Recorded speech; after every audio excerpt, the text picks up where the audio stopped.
A single bored-looking guard stood between us and the exit. All the other soldiers must have been at the main gate, either being entertained or annoyed by Mr. Silton and the others. "How do we get past him then?" whispered Heather as we crept closer. The old lady smiled. "I'll create a distraction and you two run for it," she said. "No, Mum," said Heather. "If we're leaving, you're coming too." But Mr. Logan soon solved our dilemma. As we quietly jogged through the exit, Mr. Silton and the others tore round the corner in the van before screeching to a halt, all the while Mr. Preston shouting and gesturing for us to get in. When things had finally quietened down, I asked Heather what was going on. "It all changed after Dad died," she said, explaining that because the professor didn't want anything to do with me, the old man's financial investors split the company into 12 divisions and began manufacturing all sorts of robots. So the old man, he was actually my creator, my maker. I suppose a more poetic man might have called him my father. Soon, the robots were sold to every country, Heather continued, saying that when a small skirmish in the Middle East turned into a global war, every country started using robotic troops. In literally less than a day, every country's robots realized that the other robots were not the problem, the humans were, and, very logically deserted, with disastrous consequences.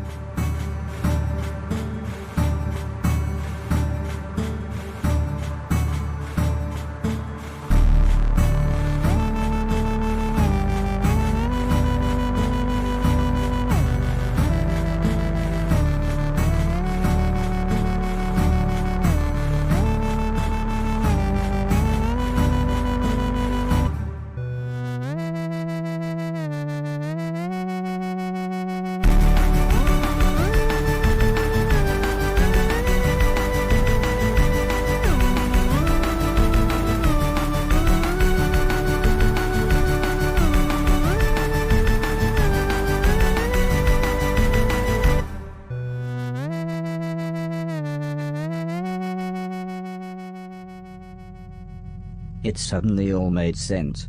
What the professor had said, all the other robots, and why no one ever wanted to talk about the war when I was around. All of a sudden, Alice shouted for everyone to hold on. We were being followed.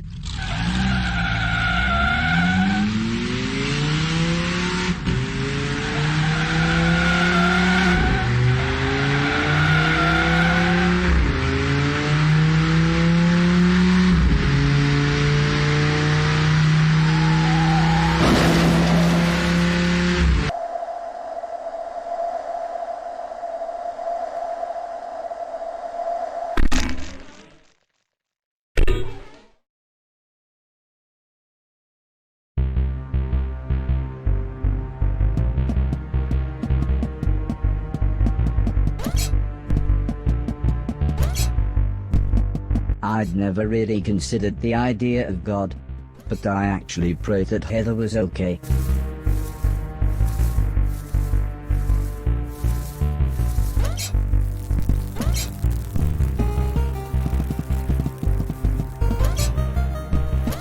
We'd fallen pretty far out of the van, and I wasn't sure I'd really braced her fall.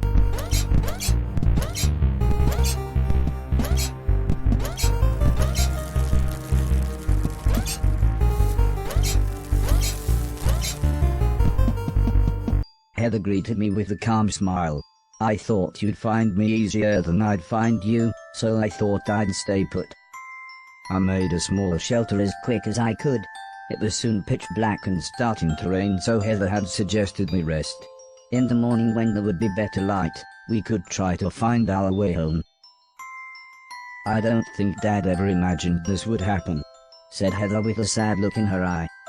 "I mean, he would always talk about how he'd dreamt of a robot when he was a young boy. He and Mum were so happy when you finally turned up. I honestly think he thought robots like you could help the world, not kill millions of people." "Death is really sad," I said. It was an obvious thing to say, but Heather nodded. "When my best friend died, she continued. I asked Mum why people had to die. She said it was to make room for new babies to be born. I don't know why, but this made me feel both happy and sad at the same time.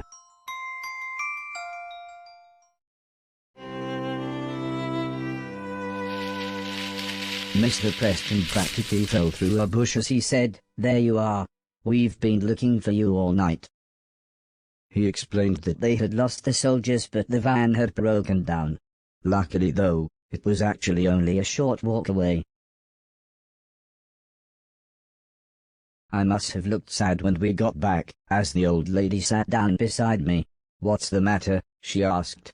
I told her that Heather had explained the war to me. The old lady sighed. "It's not your fault," before saying how the original idea was for the robots to be raised like children, learning and developing their own consciousness. But, when the old man died and I was shut down, my consciousness was taken, hacked, and copied to every other robot, to bypass the growing up stage. Heather explained that every robot had a tiny bit of my memories, of the old man, the house, of everything. So when the war broke out, hundreds of unstable robots kept arriving at their house.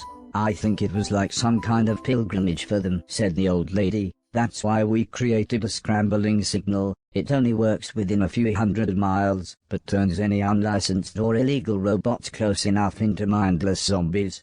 That's another reason we were surprised to see you." Heather explained how most of the planet had been taken over by robots. She said they were looking for more people, but it wasn't looking good. They had received a radio signal from Japan. There was a few thousand people who survived there. "Lord knows how," said the old lady. "Their robots outnumbered people 50-1 by the time the war broke out." Heather said how she had been writing a virus that would shut any robot down. "I'm not really a great coder," she said. "Mum was trying to work out a way to boost the scrambling signal, but now you're here I've got an idea." The old lady smiled and slowly nodded. "We should be able to clone your personality and broadcast your consciousness to all the other robots." Heather smiled. "We'll make them all nice." "Robot," interrupted Mr. Silton, "we're nearly done, but we're all starving. See if you can catch us one of them rabbits."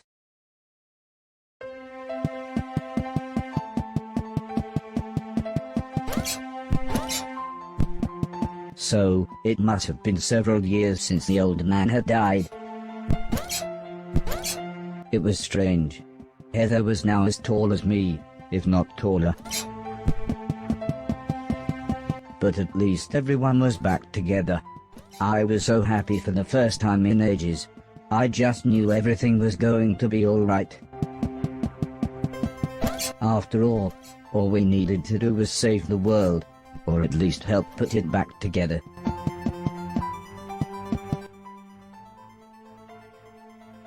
I suddenly realized what Mr. Silton meant by "we're all starving."